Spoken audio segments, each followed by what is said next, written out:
Bonjour, donc aujourd'hui on parle de Ajax et comment on peut utiliser la technique d'asynchronous JavaScript pour faire des applications web responsives mais aussi interactives. Donc d'abord Ajax est basé sur JavaScript, donc je vais juste faire un panoramique des caractéristiques de JavaScript. Ça, c'est pas un cours de JavaScript, donc si vous êtes intéressé, plus tard, je vais vous donner des pointeurs vers des cours JavaScript que vous trouvez en ligne, sur le web, il y en a un peu partout. Aujourd'hui, on va juste voir les caractéristiques essentielles de JavaScript, ce qu'il faut faire attention. Après, on va présenter Ajax, qui est une technique basée sur JavaScript pour faire de la communication asynchrone avec des web servers.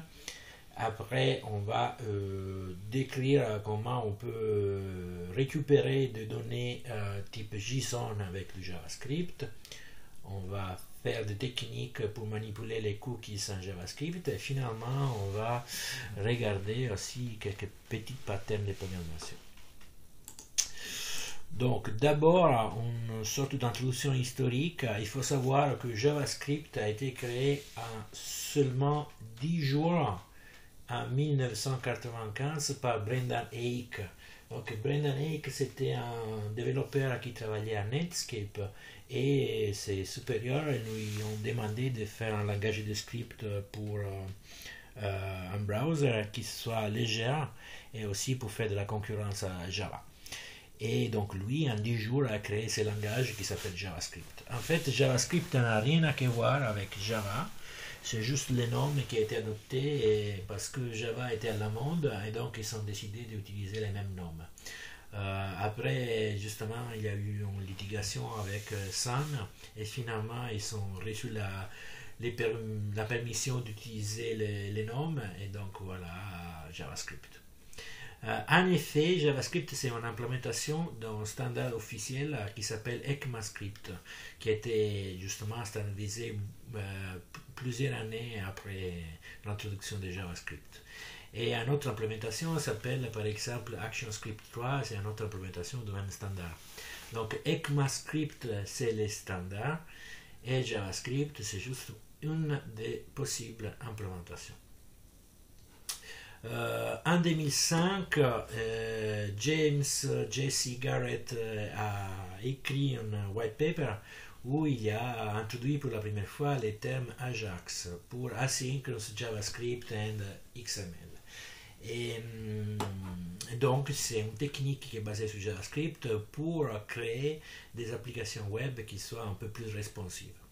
À partir de là, on a eu beaucoup de langages beaucoup de librairies comme Prototype, jQuery, Dojo, etc., qui sont basées sur JavaScript. Et à partir de 2012, il a été relâché une librairie qui s'appelle Node.js qui permet en fait d'utiliser le JavaScript côté serveur.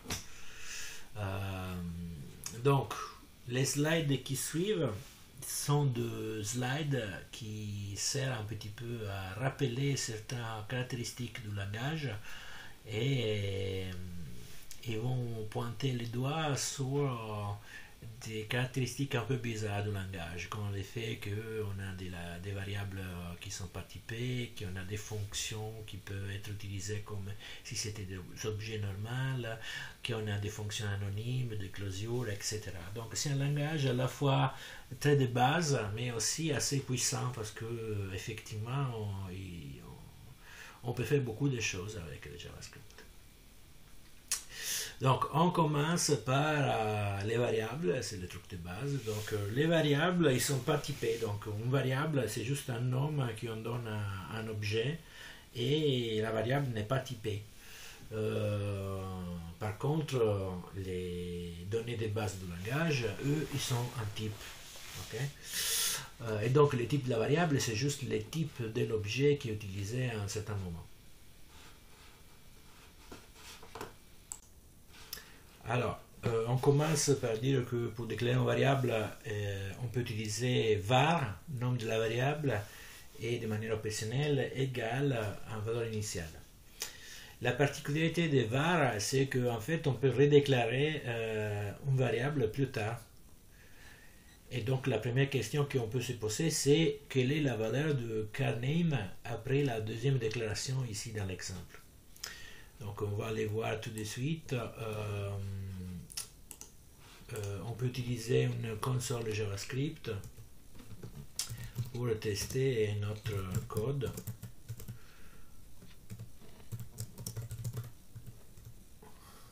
Voilà, donc maintenant on peut demander la valeur de carname et c'est Volvo. Et si on fait plus tard la même chose, quelle est la valeur de carname? Et toujours Volvo. Donc en fait, l'effet qu'on a redéclaré la variable, c'est complètement ignoré par les langages. Et donc attention quand vous déclarez une variable avec var, qu'il ne va pas vous dire s'il y a d'autres variables avec les mêmes noms autour. Donc pour être un peu plus sûr de ce que vous faites, vous pouvez utiliser let. Let c'est presque la même chose que var. Excepte qu'on a les deux caractéristiques suivantes. Donc en fait, avec let, les variables globales que vous créez avec let, ils ne sont pas ajoutées à la fenêtre courant, alors qu'avec var, si. Donc la variable globale ici, il ne fait pas partie de la fenêtre quand vous la déclarez avec let. Et en plus, ce n'est pas possible de redéclarer la même variable avec let. Il va vous dire que c'est une erreur de syntaxe. Donc on peut vérifier ça tout de suite avec notre console. Donc si on fait let myVar égale à 5 et plus tard on fait let myVar égale à 42, il va nous dire syntax error can create duplicate variable myVar. Donc c'est pas possible de déclarer deux variables avec les mêmes noms avec let. Et ça c'est utile parce que comme ça c'est plus facile à déboguer quand vous avez un problème avec votre code. Les variables qui sont déclarées avec let, ils sont visibles qu'à l'intérieur du bloc où ils sont déclarés. Par exemple ici la variable tus qui est déclarée dans les boucles for, il n'est pas visible avant la boucle justement et il n'est pas visible après la boucle. Il est visible juste dans les blocs de la boucle et en plus let il va vous créer une variable différente à chaque itération du loop. Donc c'est pas la même variable tous les temps, c'est juste une variable différente à chaque itération. La première variable il vaut 0, la deuxième variable pour la deuxième itération il vaut 1, etc. etc. Donc il faut faire attention parce que let il n'est pas disponible dans tous les browsers. Donc je vous conseille d'aller vérifier ici dans cette site web.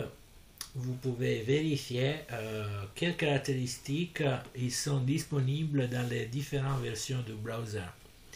Et donc let il est disponible récemment sur presque toutes les versions de tous les browsers sauf dans Opera Mini et dans QQ Browser qui sont des browsers un peu bizarres.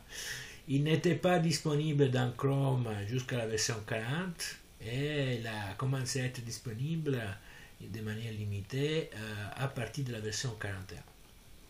Et pour Firefox la même chose, il a été disponible à partir de la version 44. Et pour tous les autres, par exemple sur Android il est disponible, Firefox pour Android c'est disponible, etc. Donc les browsers plus récents ils supportent presque tous l'utilisation de let, mais pas tous les browsers. Donc les browsers plus anciens ils ne supportent pas du tout.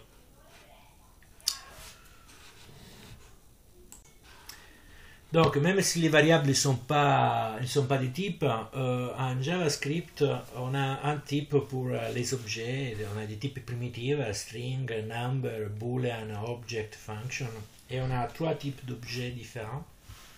Il y a les types objet, les types array et les types date. C'est un peu bizarre que date c'est un type à part, mais c'est vrai que dans les browsers et dans les applications web, on utilise souvent les structures de données date, donc ils ont décidé de faire un truc à part. Pour les constants, on a NaN, not a number, c'est du type number, et c'est pour représenter les erreurs de calcul.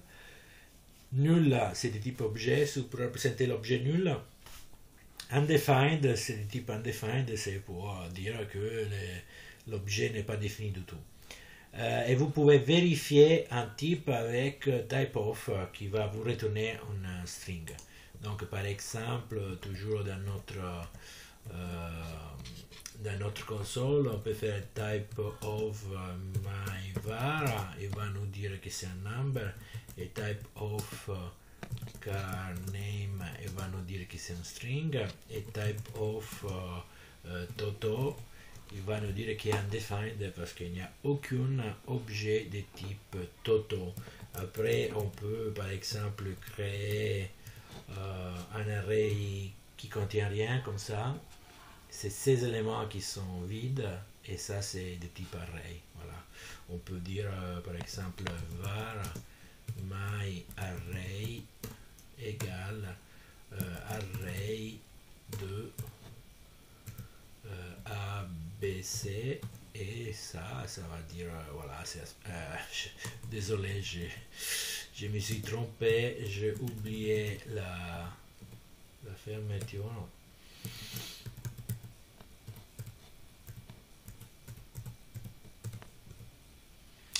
Et donc si je fais typeof myArray,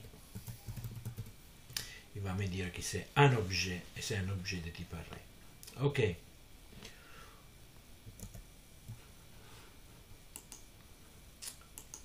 Donc c'est pourquoi je vous dis ça, parce que c'est intéressant en JavaScript de faire attention aux conversions de type. Quand par exemple, quand on fait des comparaisons, on a deux types de comparaisons. On a la comparaison avec deux égaux, deux symboles de égal, et trois symboles d'égal. Donc la comparaison avec deux symboles d'égal, ça veut dire qu'on va comparer la valeur de ce qui est à gauche et ce qui est à droite. Alors que si tu utilises 3 égales, on va comparer les types et la valeur. Donc, par exemple, si on a une variable x égale à 5, et on la compare avec la string 5 avec 2 égaux, là, il va nous dire true. Pourquoi? Parce qu'en fait, il a fait la conversion de la chaîne de caractères en nombre et après, il a comparé les deux nombres. Alors que si je fais x égale 5 comme string, il va nous dire false. Pourquoi? Parce qu'en fait, à droite, on a un string et à gauche, on a un nombre. Et donc, c'est pas du tout égal. Donc, attention que le premier, il va vous faire des conversions automatiques de type, alors que le deuxième, il va d'abord vérifier les types et après, il fait la comparaison. Et si les types ne correspondent pas, la comparaison est faux. Donc, on fait une petite break, on va regarder un talk de Gary Bernard assez joli, assez rigolo, sur les trucs bizarres qu'on a dans JavaScript. Donc, c'est les talks qui se trouvent ici, c'est à partir de 1 minute 20 secondes. Let's talk about JavaScript. Does anyone know in JavaScript what array plus array is? Well, let me ask you this first. What should array plus array be? Empty array, I would also accept type error. That is not what array plus array is. Wrong. Wrong. Array plus array is empty string. Obviously, I think that's obvious to everyone. Now, what would array plus object be? This should obviously be type error because those are completely disparate types. Does anyone know what this is? No. Close. No. Far away. It's object. Right. Nicely done. Now, of course, because this is plus, so you can flip the operands and the same thing comes out. So if we do, what? No, that's just an object. If you do object plus array, you should get exactly the same thing, which, as you can see, you do. And finally, the only one of these that's actually true is, because you add arrays, you get empty string, that doesn't make sense. But an object plus an object is actually not a number, technically. So this one's actually right. And exactly, right? Like, what is even going on in this lab? I don't even understand what person with a brain in their head would think that any of this is a good idea. Okay. Enough making fun of languages that suck. Let's talk about JavaScript. If I say array.new 16, or just array 16, I get an array of 16 things, which it represents as 16 commas, which is obvious. And if I then join those with a string, then I get the string 16 times. This is actually the only line in this entire presentation that's reasonable. Now, if I take that string and then add a 1 to it, it interprets the 1 as, or casts the 1 to a string, and then we get wat1 a bunch of times. Fine.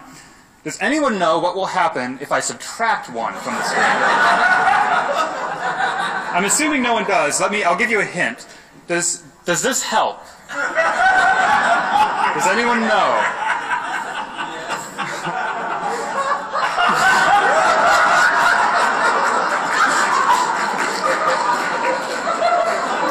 Batman.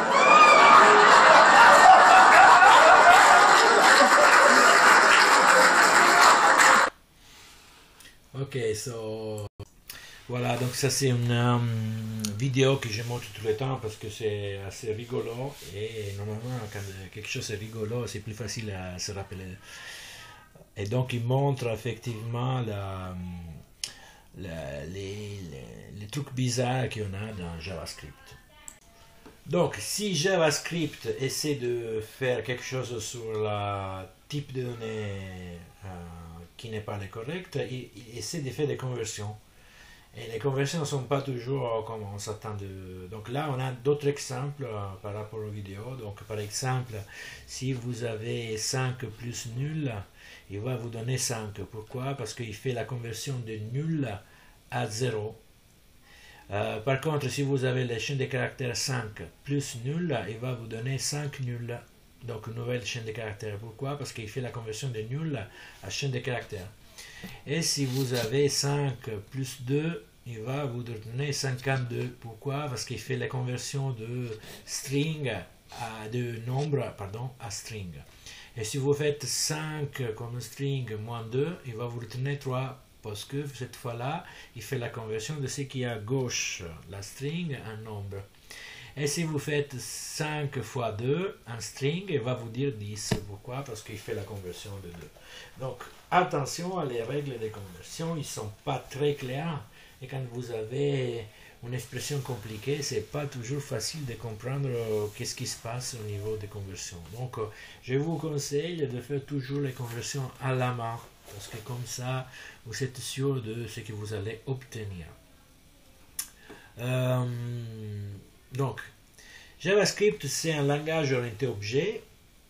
Donc, on a beaucoup les objets, mais on n'a pas de classes que les objets.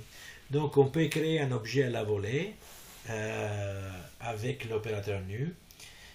Et donc, un patron très classique, c'est de faire une fonction constructeur qui va nous construire l'objet comme ça. Et donc, ça, c'est un objet qui a un nom et un âge, et après il a une fonction getInfo qui va nous retourner une chaîne de caractères qui contient les noms, l'âge et séparé par un espace. Voilà.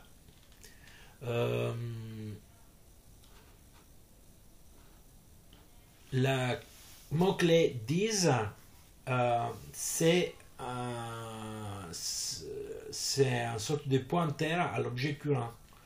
Donc, si on est dans les global scope, le dis, ça nous donne la fenêtre courant. Si on est dans une fonction globale encore une fois, il nous donne la fenêtre courant. Si on est dans un objet, this est une référence à l'objet. Donc, attention toujours à comprendre qu'est-ce que c'est this. Par exemple, dans cette script Java, qu'est-ce que c'est this à la ligne A?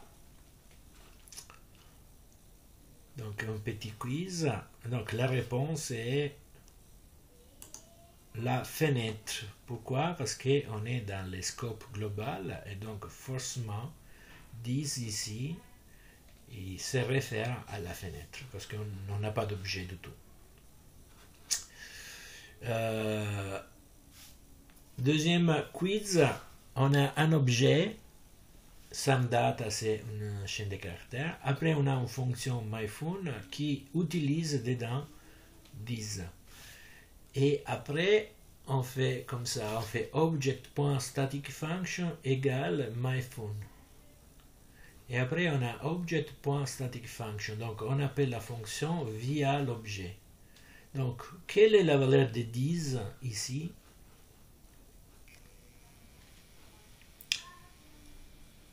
Donc, la valeur de this ici, clairement, est l'objet objet. Pourquoi? Parce qu'en fait, même si la fonction est déclarée ici, et il n'y a pas d'objet à ce point-là, c'est une fonction globale, plus tard, quand on utilise la fonction comme ça, on l'appelle à partir d'un objet. Et donc, forcément, quand on exécute cette fonction, this, ça va être un pointeur à l'objet. Donc, attention, attention. Si on appelle myphone de manière globale, this c'est la fenêtre. Si on appelle myphone de cette manière, this c'est l'objet. Donc attention à qu'est-ce que c'est this et comment vous utilisez votre fonction. Là aussi, on a notre exemple de dernier quiz. Donc on a un objet. Dans l'objet, on déclare une méthode qui est une fonction comme ça, et dans la ligne C ici on utilise this. Plus tard on a var myphone égale object myMethod et on appelle myphone. Donc dans cet appel là, quelle est la valeur de this?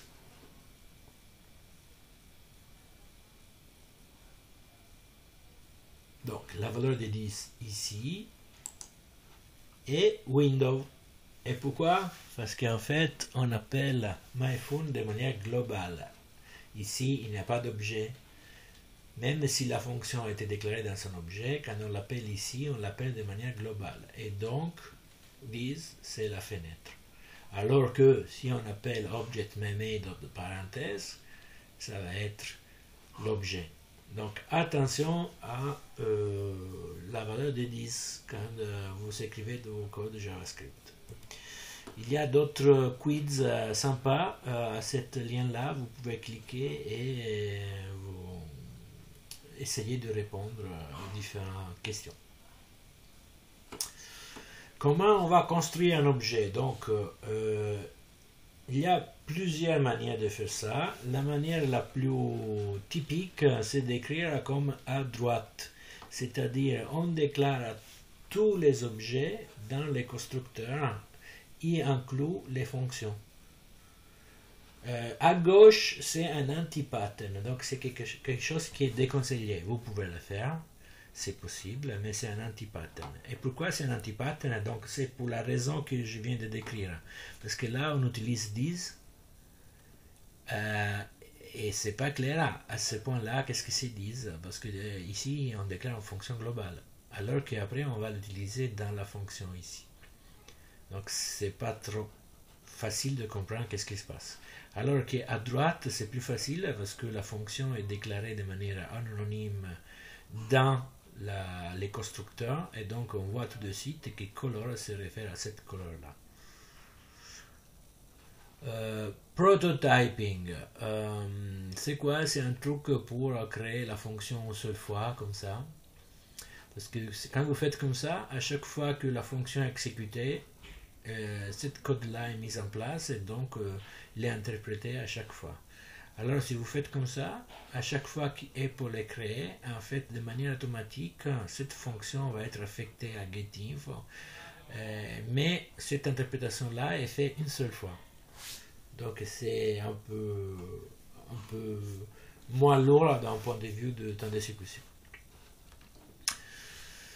Qu'est-ce que c'est une closure? En français, fermeture. Donc la fermeture d'une fonction, c'est la fonction elle-même avec tout son environnement. Donc l'ensemble des variables et fonctions que la fonction peut accéder. Les fermetures sont importantes quand on crée des fonctions anonymes qui après on va affecter des variables. Par exemple, ici on a une fonction qui s'appelle startWith qui prend un paramètre A, et cette fonction-là, il va retourner une fonction anonyme qui prend B, et après il fait A plus B. Donc cette fonction-là, il va utiliser A. Donc on dit que A est partie de sa fermeture. Donc quand plus tard on va déclarer closure 1, c'est une variable, ce sera en fait une fonction, on appelle startWith avec 0. Donc la fonction qui vient d'être créée et retournée par startWith, ce sera une fonction qui ajoute 0 à la valeur de B. Donc ce sera une fonction qui prend B et ajoute 0. Et si on fait closure 2 égale startWith 10, la fonction qui vient d'être créée, c'est une fonction où A vaut 10 et la fonction qui vient d'être créée, ce sera B plus 10. Donc plus tard, quand on appelle closure 1 avec 5, il va nous donner 5. Et si on appelle closure 2 avec 5, il va nous donner 15. Ok? Donc, variable locale et closure. Qu'est-ce que c'est les problèmes avec cette code-là? Donc, on a une boucle avec var i de 1 à 6, i++. Donc, ça va exécuter la boucle 5 fois avec i égale à 1, i égale à 2, i égale à 3, i égale à 4, i égale à 5. Et à chaque fois, donc, on va faire getElement by d, myElement plus i. Donc, il va prendre l'élément 1, myElement 1, myElement 2, myElement 3, etc. Et va ajouter un event listener click function alert i. Alert, il va ouvrir une petite fenêtre où il y aura le nombre i affiché. Donc, si on regarde ça, la personne normale elle va dire ok, bon c'est facile. Quand je fais un clic sur l'élément 3, il va afficher une dialog box avec 3. Et si je fais le clic sur l'élément 4, il va afficher une dialog box avec 4 comme nombre qui est affiché. Est-ce que ça c'est correct? En fait non, parce que en réalité il va afficher toujours 6 pour toutes les fonctions. Pardon, ça va être 5 fonctions là, pas 6. Donc il va afficher toujours 6 pour toutes les fonctions. Pourquoi? Parce qu'en fait, la fonction ici, anonyme, il va utiliser i dans sa fermeture. Mais il va utiliser i par référence. Et donc, la valeur de i, quand la fonction est appelée, ça va être 6, parce que quand la fonction est appelée, on est toujours déjà en dehors de la boucle. Et donc, sa valeur est 6. Donc, cette boucle-là, c'est pour créer l'event listener. Et donc, la fonction, il va capturer la variable i. Mais la variable pas sa valeur. Et donc, forcément, plus tard, quand la fonction il va s'afficher en moins de clics, il va nous afficher la valeur de i. Et la valeur de i, quand on a terminé la boucle, c'est 6. Donc, pour résoudre ce problème-là, il faut utiliser let. Donc, dans certains anciens browsers, il faut écrire d'abord useScript pour pouvoir utiliser let. Après, on fait for let i égale à 1, etc. Au lieu de var, on utilise let. et après le même code. Et ça marche. Pourquoi? Parce que comme j'ai dit tout à l'heure, dans la boucle, si on utilise let, on a une variable i différente pour chaque itération de la boucle. Et donc la fonction, il va se référer à cette spécifique variable i qui est peut-être en valeur différente des autres. Okay? Donc c'est comme si on a 5 variables i différentes, chacun avec une valeur différente. Ok? Et donc, avec let, le comportement est correct. À chaque fois qu'on clique sur un élément, par exemple sur le numéro 2, ça affiche le dialog box avec 2. Si on clique sur 3, ça affiche le dialog box avec 3, etc., etc. Alors qu'avec var, c'est pas correct. Donc, attention à ça. Donc, parfois, pour éviter de mettre toutes les fonctions dans le même espace de normes, c'est utile d'utiliser des modules. Donc, pour utiliser un module, on fait un truc comme ça. On écrit test module, on met toutes les fonctions dedans, voilà, et toutes les variables dedans. Et après, pour les utiliser, on écrit le nom du module, point, et les trucs qu'on veut utiliser. Donc, c'est en fait une sorte d'objet qui contient beaucoup de choses. Voilà, c'est un peu comme un objet, un gros objet qui contient beaucoup de choses. Ok, maintenant on est prêt à parler de Ajax. Ajax, donc Ajax c'est Asynchronous JavaScript and XML. Et la chose la plus importante en fait c'est asynchronous, parce qu'après XML c'est pas vrai, on peut aussi échanger d'autres choses. Donc ça, quand ça a été créé, c'était pour traiter du XML. Aujourd'hui, XML, c'est plus du tout utilisé, c'est pas trop utilisé dans les applications web. On utilise plutôt du JSON. Et donc, pas de soucis, on peut utiliser Ajax avec du JSON. Donc, asynchrone, qu'est-ce que ça veut dire? Que la fonction, on va envoyer la requête au serveur. Et après, il peut continuer à travailler et faire autre chose. Et ça, c'est très important parce que les browsers, comme ça reste actif même si la réponse du serveur n'a pas encore été envoyée.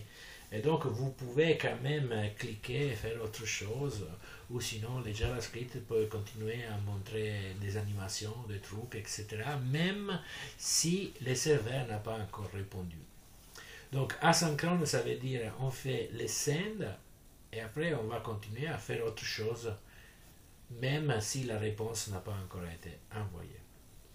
Donc, la syntaxe, c'est quoi? Donc, on a besoin d'une variable. On va créer un objet en appelant la fonction XML HTTP request, qui est le constructeur de cet objet-là. Après, on va appeler open pour créer le truc à envoyer. Donc, ça va être la méthode get, et ça, c'est l'adresse qu'on va faire, et la dernière c'est juste pour dire que l'appel c'est asynchrone.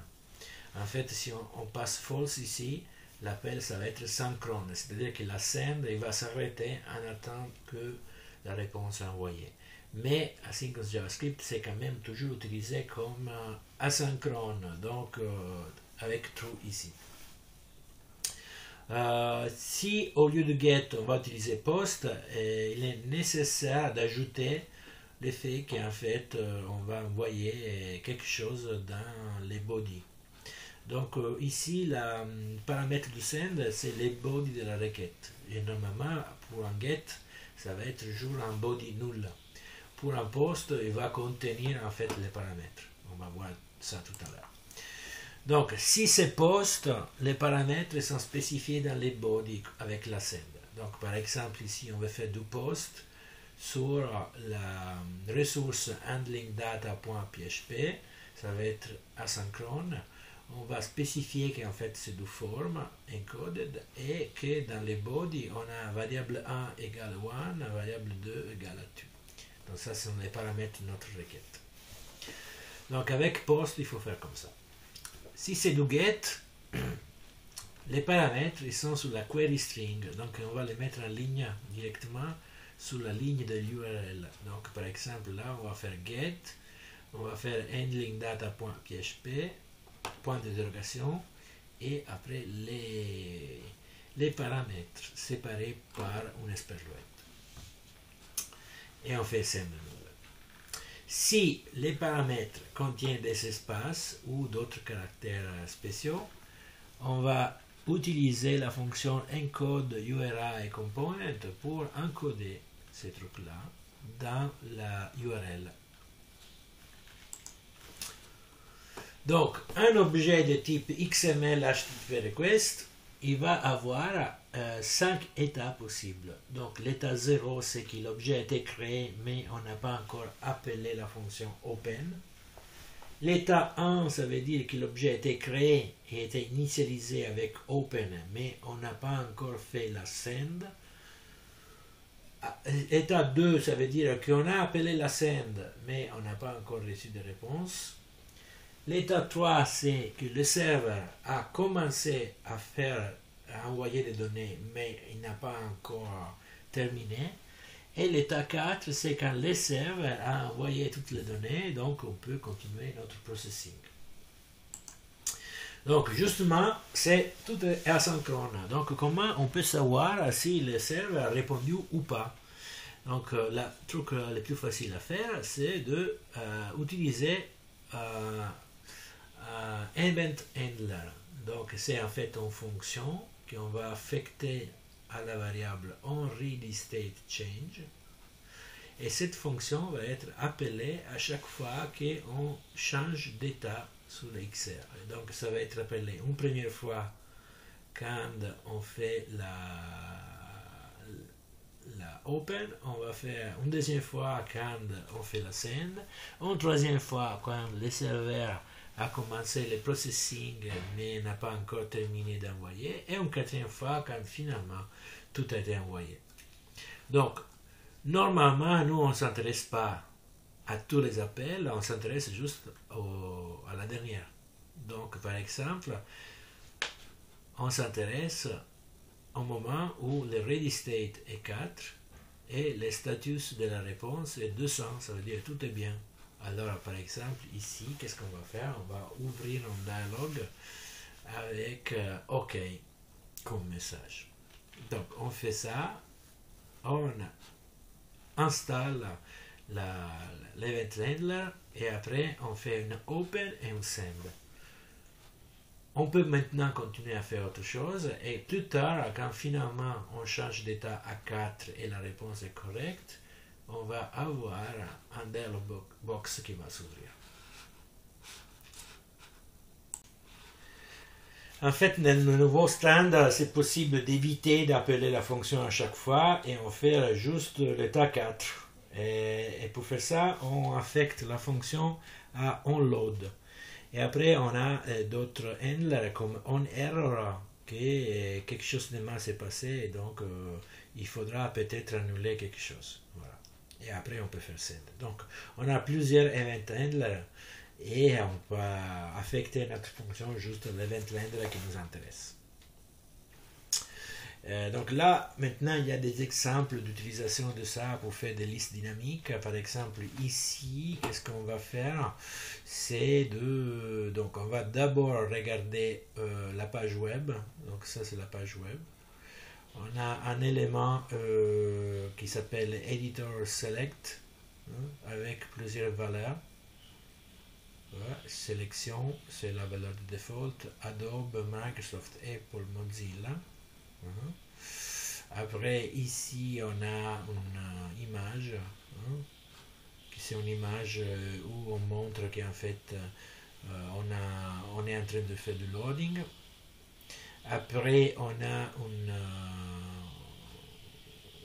select, il dit que c'est du software select et ça ne contient rien.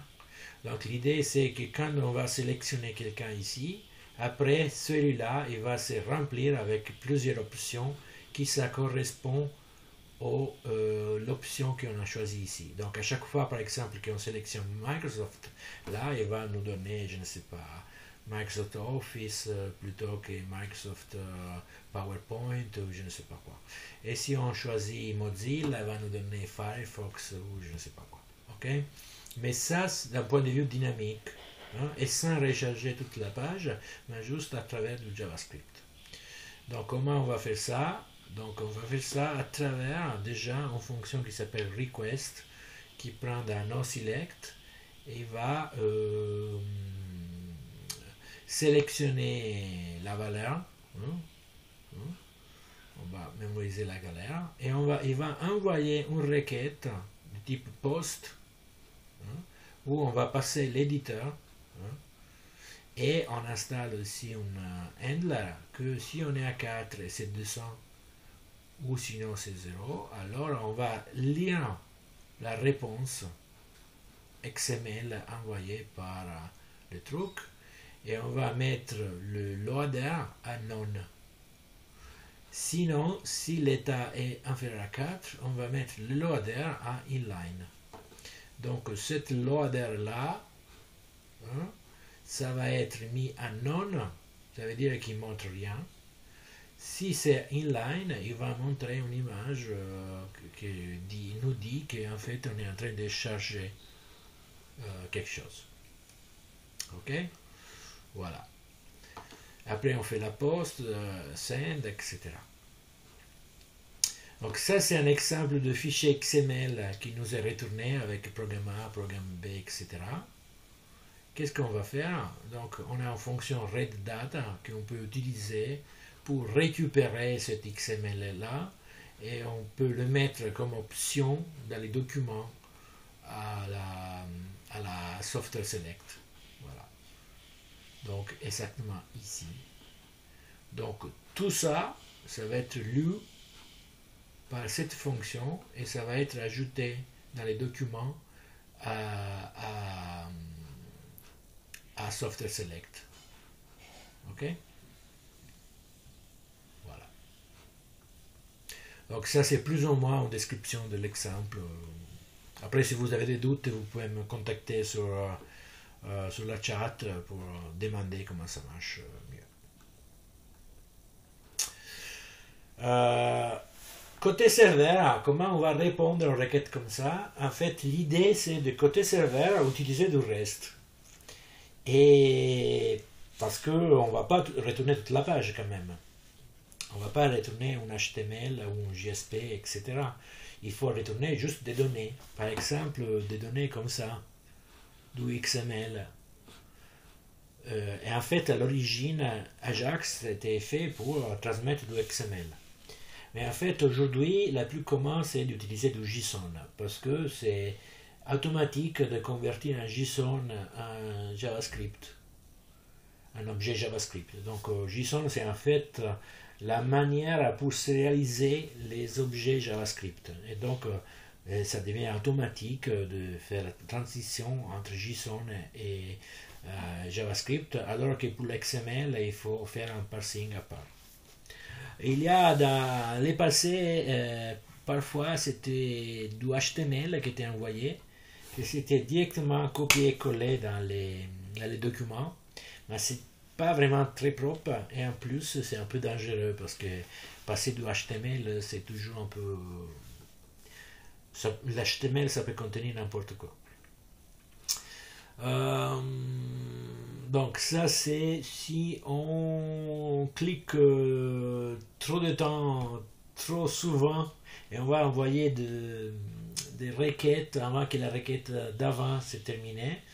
Donc on a deux choix, soit on va faire abort de la précédente et on envoie la nouvelle, soit on va faire abort de la nouvelle.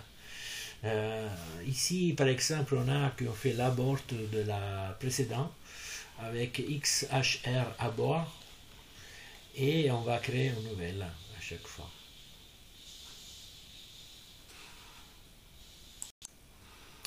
Alors, comment on fait avec les JSON? Donc, avec les JSON, on a une fonction qui s'appelle JSON parse qui va transformer la réponse JSON directement dans un objet.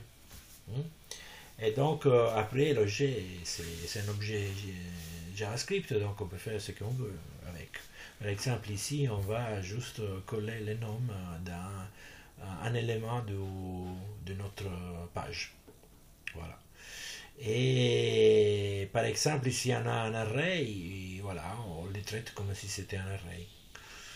Et voilà. Donc il n'y a pas grand chose à faire, c'est juste d'appeler parse pour transformer la réponse dans un objet JSON, JavaScript. La seule exception, c'est si vous avez une date. Par exemple, si vous avez la date comme ça, pour la transformer dans un objet JavaScript, il faudra faire à la main. Donc là, on fait var objet égale JSON parse texte. Et donc tout ça s'est transformé dans des chaînes de caractères dans l'objet. Donc name, ça va être un string qui contient John, birth, ça va être un string qui contient la date de naissance, et city, ça va être un string qui contient New York. Après, si on veut transformer ça de string à date, il faut la faire à la main. Donc objet.birth égale new date object.birth. Et après, justement, on peut la montrer comme ça. Une autre technique qu'on peut utiliser pour faire la même chose, c'est d'utiliser ce qui s'appelle un reviver. Donc, la fonction parse, il prend deux paramètres en texte et une autre fonction qui prend deux paramètres, key et value. Et key, c'est en fait la clé, c'est la première partie de l'élément JSON. Si c'est égal à birth, alors on va directement retourner la date. Sinon, on va retourner la valeur comme il était. Et donc ça permet en fait de faire des conversions à fur et à mesure qu'on fait les parsing de la chaîne de caractères pour transformer les JSON en objets.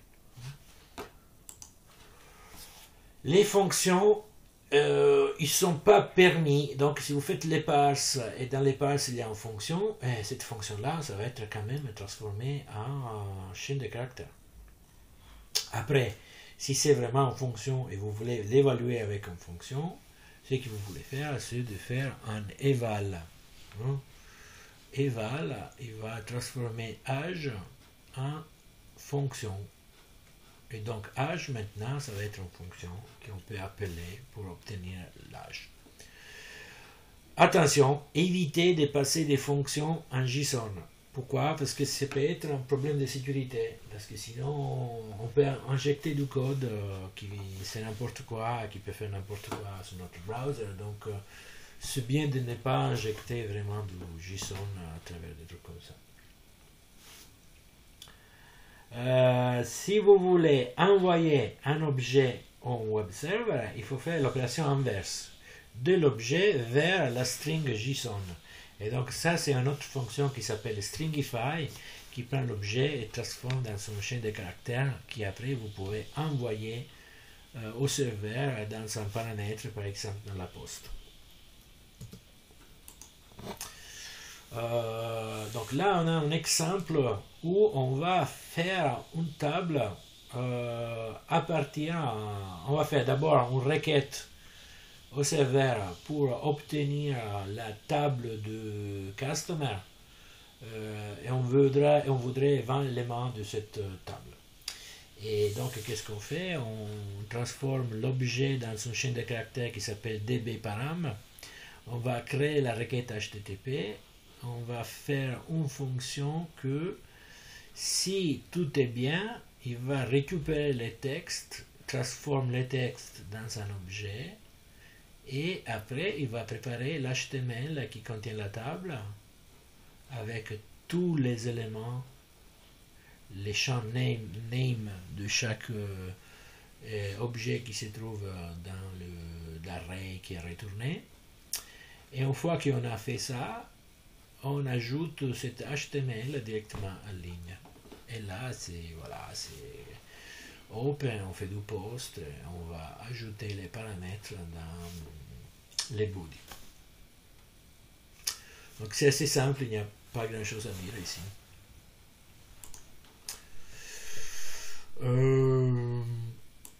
Comment on gère les cookies en JavaScript? Donc c'est un peu bizarre comment les cookies sont gérés dans les documents JavaScript. Donc en fait, il y a ce truc-là qui s'appelle document.cookie, qui c'est pas vraiment une variable, c'est un truc un peu bizarre.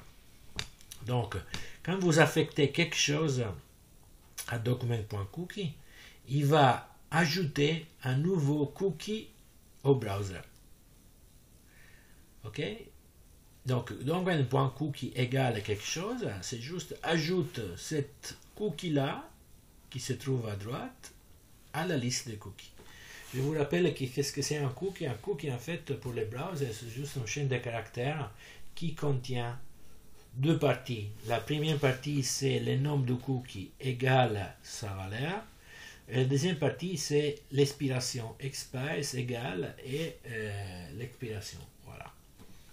Donc, si on veut faire du set cookie, nombre de cookies, sa valeur, qu'est-ce qu'il va faire? Il va d'abord calculer la date d'aujourd'hui, il va calculer la date d'expiration, ça va être juste la date d'aujourd'hui plus 24 ans, voilà. 24 jours fois 60 fois 60 fois 1000. Et après, il va créer la chaîne de caractères comme nom plus la valeur encodée, parce que ça peut contenir des espaces, des caractères spéciaux, plus point virgule, espace égal et la date d'expiration. Voilà. Donc rien de très très spécial ça. Par contre, la get cookie, quand on va lire document cookie, ce qui va nous arriver, c'est la liste de tous les cookies dans les browsers. Et on va mettre ça dans une variable de code de cookies. En fait, ça doit être un S parce que c'est toutes les cookies. Après, on peut séparer les cookies en séparant la point virgule et on peut aller chercher. Donc là, c'est pour enlever les espaces initiaux et après, on va chercher la cookies avec un certain nombre et on va retourner la substring avec la valeur. Voilà. On peut faire la même chose avec des expressions régulières pour chercher. Donc, si vous êtes intéressé à comment ça marche les cookies, je vous conseille en fait d'aller regarder les tutoriels JavaScript ici. C'est un tutoriel dédié à JavaScript comme langage. Et allez regarder la partie cookies qui se trouve ici, comment vous créez un cookie, et va vous expliquer comment ça marche les documents cookies et comment vous pouvez lire et écrire un cookie. Et finalement, ça c'est comment Ajax travaille. Donc en fait, vous avez quelque chose, vous créez une requête HTTP, ça c'est envoyé, et le browser continue de faire autre chose. Quand finalement ça retourne, après vous allez faire quelque chose. Et voilà, donc vous pouvez aller regarder ça pour comprendre comment ça marche Ajax. Donc la dernière chose que je montre aujourd'hui, c'est des patterns de programmation. En fait, il faut bien comprendre comment ça marche Ajax, et en particulier la partie asynchrone. Donc, rappelez-vous que si vous avez une fonction comme ça, et vous faites et vous l'appelez, la réponse ça va être vide. Pourquoi? Parce que JavaScript est asynchrone. Donc quand vous faites send, il va envoyer la requête, mais la réponse n'a pas encore arrivé. Et donc si vous lisez la réponse tout de suite, ça va être vide. Vous pouvez cliquer ici pour avoir plus de détails sur comment ça marche l'appel asynchrone sur JavaScript. Donc, ça c'est pourquoi tout ça c'est utile, comment il faut faire, donc utiliser des callbacks. Et donc ça c'est la manière classique d'implémenter la méthode. Une manière un peu plus générique, c'est d'utiliser les promises. Donc c'est quelque chose de nouveau dans JavaScript et vous permet d'écrire votre fonction de manière un peu différente. Donc si vous faites fonction foo un URL sur laquelle vous voulez faire une requête, qu'est-ce que vous allez faire? Donc, c'est en fait de créer ce qui s'appelle une promise. La promise prend une fonction anonyme avec deux paramètres, resolve et reject. Et donc l'idée c'est que en load on fait resolve, en error on fait reject. Et resolve on va passer la réponse. Et donc ça c'est une fonction générique. Après on peut utiliser cette fonction pour dire donc on va se connecter à echo.json. Then, parce que c'est une promise. D'abord, on va se connecter. Then, quand la réponse arrive, on fait ça. Code qui dépend du résultat, qui sera this.response text. Et catch function, c'est qu'est-ce qui s'arrive quand on a du reject. Voilà. Donc, foo echo.json, on va se connecter à cette URL avec une requête. Then, function result, c'est le résultat quand il est positif, et ça c'est quand il y a une erreur. Donc vous voyez, c'est une manière assez propre et structurée d'écrire un autre truc. En jQuery, ça existe quelque chose de similaire, on peut écrire comme ça. Après, je ne suis pas un expert de jQuery, donc je ne connais pas du tout, je connais pas trop cette syntaxe, mais c'est plus ou moins similaire. On fait ajax.down function result, on fait ça, sinon fail, on fait autre function. Donc là, les codes qui dépendent du résultat, ça c'est les codes qui dépendent de l'erreur. Voilà, là par exemple, c'est du check login, c'est pour vérifier qu'un certain login existe. Donc on va se connecter à la ressource password avec les paramètres login. Comment on va obtenir le résultat? Voilà, on fait check login lipari, then function result. Si result est OK, alors on fait quelque chose. Sinon, on fait autre chose. Et s'il y a une erreur, on fait autre chose encore. Voilà, c'est tout pour aujourd'hui. Pour ce qui est de Ajax et JavaScript. Et donc, l'idée, c'est en fait que vous allez utiliser Ajax dans votre TP pour implémenter des fonctions plutôt simples. Donc, comme il est décrit dans les TP, un truc que vous pouvez faire très facilement, c'est de faire l'auto-completion de login. Donc, d'aller voir si le login existe ou pas avec du Ajax plus du reste. Donc, il y a une fonction qui, à fur et à mesure que l'utilisateur rentre son pseudo, il va dire si le pseudo existe déjà ou pas en se connectant en REST, à Ajax REST, au serveur, qui va lui dire oui, cette pseudo existe ou non, ça n'existe pas. Ok? Bon, merci pour l'écoute et à la prochaine.